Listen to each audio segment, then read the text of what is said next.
The Conclave of Wind is the first of two bosses in the Throne of Four Winds. This fight is a two-phase encounter comprised of the three Jinn, Rohash, Anshal, and Nazir. For simplicity, I'll often refer to these three bosses by their element types, being Wind, Nature, and Frost respectively. For this fight, you'll need 3 tanks, 6 to 8 healers, and the rest DPS. Each of these bosses occupy one of 3 platforms surrounding Alakir. Players can jump between platforms using wind bridges. Attacking one of these bosses begins the encounter, and all 3 bosses will aggro. If there are no players on one of the boss's platforms, they will channel one of 3 raid wiping abilities. So be sure to have at least one player on each platform at all times.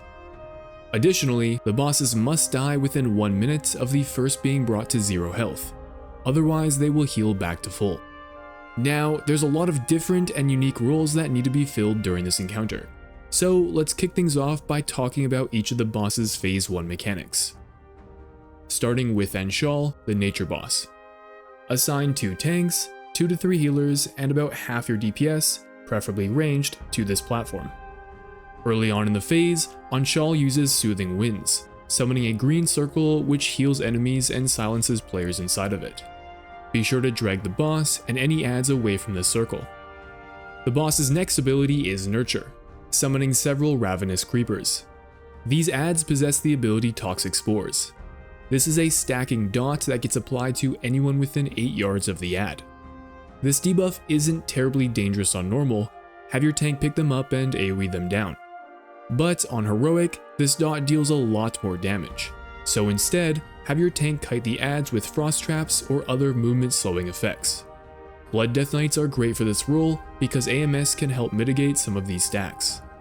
Melee DPS, however, can't go anywhere near these adds, and for this reason, we generally don't want melee DPS on this platform. That's it for the nature boss, so next we'll jump over to Rohash, the wind boss. Assign 2 to 3 healers, and the other half of your DPS to this side. This should include all of your melee and any leftover ranged DPS. This platform doesn't need a tank because Rohash doesn't auto attack, but rather casts Slicing Gale at random players on his platform. This ability also applies a debuff, increasing nature damage taken. Players will have an opportunity to drop stacks later in the fight, so for now, it gives healers something to do. Rohash begins the phase summoning 3 tornadoes that randomly move around the platform. Avoid being hit, otherwise you'll take massive nature damage and get thrown off. Next, the boss uses Wind Blast. Rohash slowly rotates in place for 6 seconds while channeling this ability. Like the tornadoes, being hit deals massive nature damage and tosses you off the platform. Then, on heroic difficulty, at 30 energy, the boss will use Storm Shield. This applies a 450,000 damage absorb shield that deals 30,000 nature damage per second to all players on his platform until broken. Players will very quickly die if the shield is not immediately broken, so DPS must quickly break through it.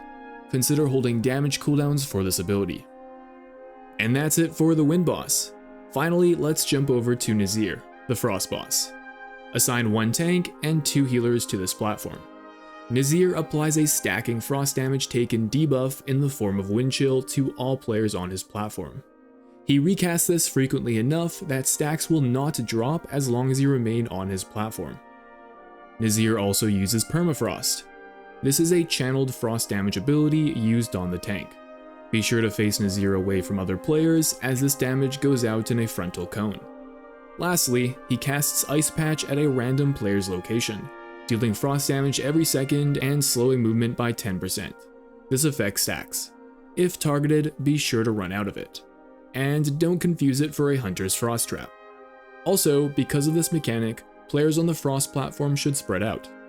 And that covers all of Phase 1. So let's discuss Phase 2. The moment you engage the Conclave of Wind, each Jinn will begin gaining energy. At 90 energy, 90 seconds into the fight, the encounter enters its second phase, with each boss channeling their ultimate ability over 15 seconds. The nature boss's ultimate is Zephyr, which heals all adds on its platform and applies a stacking damage buff to any remaining adds. For this reason, it's imperative the DPS assigned to this platform in Phase 1 kill all adds before phase 2 begins. The Wind boss's ultimate is Hurricane.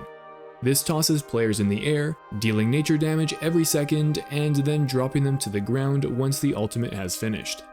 The fall damage here is substantial. If players aren't topped off, they will likely die. Finally, the Frost boss's ultimate is Sleet Storm. This ability deals immense frost damage every second, split among all players on the platform. So, the more players we can squeeze onto this platform during the ultimate, the less damage it deals, which is going to be our goal for the phase. Stacking the Frost platform also gives DPS players some much needed time to damage an Azir. Remember, we need to kill these bosses within 1 minute of each other, and so far we haven't done a whole lot to this guy. So, how do we get to this platform? Firstly, at 70 energy, the extra tank on the nature platform will jump over to the Frost platform and taunt Azir. This allows the Frost platform tank and healers to jump over to the Wind platform, dropping their stacks of Wind Chill. At 80 energy, all DPS and healers on both the nature and Wind platforms will jump over to the Frost platform, except for the former Frost platform tank and healers, and the nature platform's main tank. Anshal's ultimate, Zephyr, doesn't do any damage, so this tank won't need any healers to stick around. And be sure to leave no later than 80 energy. At 90 energy, the wind bridges become inactive, so if you wait too long, you'll be stuck on your current platform. Phase 2 is a good time to send raid and healing cooldowns. Then, just before Sleet Storm ends, make sure to spread out to avoid taking excessive damage from Frost Patch. After the ultimate has ended, everyone returns to their original platforms, with the extra tank being the last to do so. They will only leave after the boss has been taunted off of them. That said, be careful when heading back to the Wind platform. Jumping at the wrong time may mean going straight into a Wind Blast.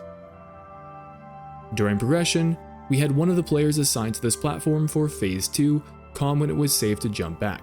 This sometimes meant delaying the jump anywhere from 10 to 20 seconds after Phase 2 had ended, which is fine and allows for more DPS on Azir. However, on Heroic, do not stick around any longer than 20 seconds. Players will need to break Rahash's Storm Shield at 30 energy or 30 seconds into Phase 1. Otherwise, players return to their same roles from Phase 1, and these two phases repeat for the rest of the fight, until one of the Jinn is brought to 0 health, at which point the defeated boss begins channeling Gather Strength, and the 1 minute timer begins over which you must finish off the remaining 2 Jinn. At this point, players can leave the platform of the channeling boss without consequence. It will not use any abilities for the full minute. One last tip for killing these bosses evenly: if one of the Jinn's health is much lower than the others, before killing it outright, have DPS on that boss's platform stop attacking and wait. This fight is by no means a DPS race. If you can do the mechanics correctly, even if that means waiting for another platform's DPS to catch up, this boss will go down. And that's a fight. Thanks for watching, I'll see you in the next one.